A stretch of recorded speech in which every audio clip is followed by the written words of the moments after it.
Olá, meu nome é Gustavo e junto com o Luca eu realizei o valuation da Taesa, uma das maiores transmissoras de energia do Brasil. Mas por que nós a escolhemos? Com as taxas de juros nas mínimas históricas, muitos investidores estão migrando da renda fixa para variável, e pelo subsetor que a Taesa se encaixa, suas receitas são mais previsíveis. Além disso, sua política de dividendos com um yield histórico desde 2009 fez com que nós escolhemos essa empresa pensando nesses investidores mais conservadores.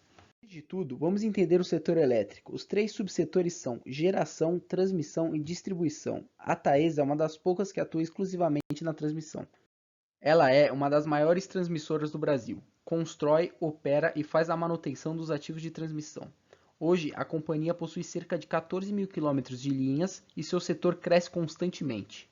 A Taesa é vice-líder no mercado brasileiro, com 16% das concessões de transmissão, perdendo somente para a State Grid. Vamos agora para as premissas que utilizamos neste modelo. Hoje, a Taesa possui 39 concessões. 20 delas são corrigidas pelo IGPM e 19 pelo IPCA.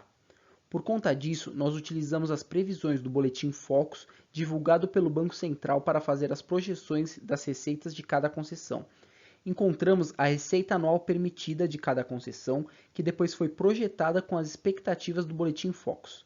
Após isso, foi possível ver a RAP por ano e encontrar as receitas futuras.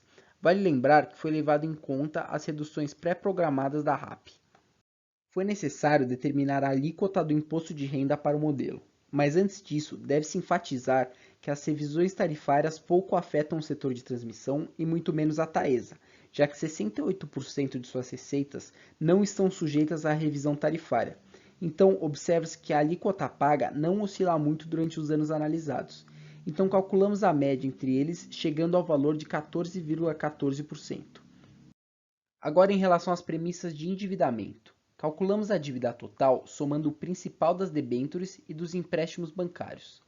Para encontrar o custo da dívida, o grupo buscou no RI da empresa uma tabela de seus passivos financeiros juntamente com o custo de cada um. Após isso, foi ponderado com o principal dela e, por fim, chegou-se a um custo da dívida de 4,56% ao ano.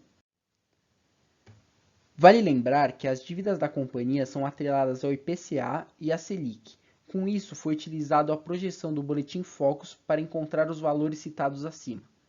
Essas são as projeções do Boletim Focus. O grupo adotou os anos após 2023 como sendo iguais ao último.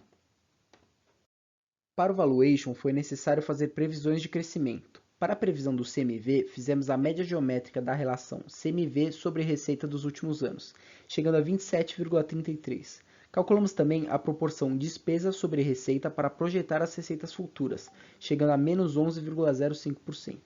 Além disso, para o crescimento do resultado financeiro, utilizamos a TJLP de 5 anos para a receita e o KD para a despesa. Já para a depreciação, foi calculada a média da proporção dela sobre o ativo total durante os anos, chegando em 0,05%. Já para o crescimento dos ativos, utilizamos as projeções de crescimento do PIB e também calculamos a média geométrica do crescimento do passivo dos últimos anos para usar como premissa. No cálculo do custo de capital próprio, foi utilizado o modelo KPM. Como taxa livre de risco, utilizou-se a TJLP de 5 anos, o retorno esperado do Bovespa foi captado na Bloomberg e o beta do ativo foi calculado em uma regressão com dados de retorno de 2 anos. Chegamos a um KE igual a 9,33%. Os preços das ações andaram em patamares incomuns, fazendo com que a estrutura de capital ficasse em níveis fora do padrão por conta da pandemia.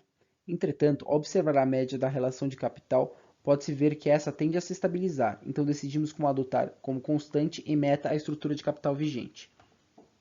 O WOC foi calculado utilizando a estrutura de capital vigente e as premissas explicadas anteriormente. Assim, o custo médio ponderado de capital foi de 7,31%.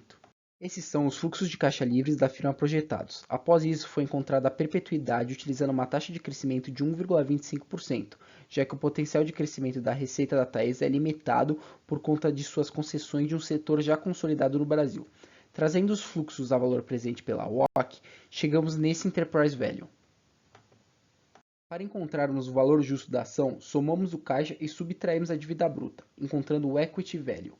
Agora, dividindo pelo número de ações, chegamos a um valor justo de 46,05, ou seja, encontramos um potencial de valorização de 38,75%. Por fim, reiteramos a compra no papel TAEE11. Obrigado pela atenção.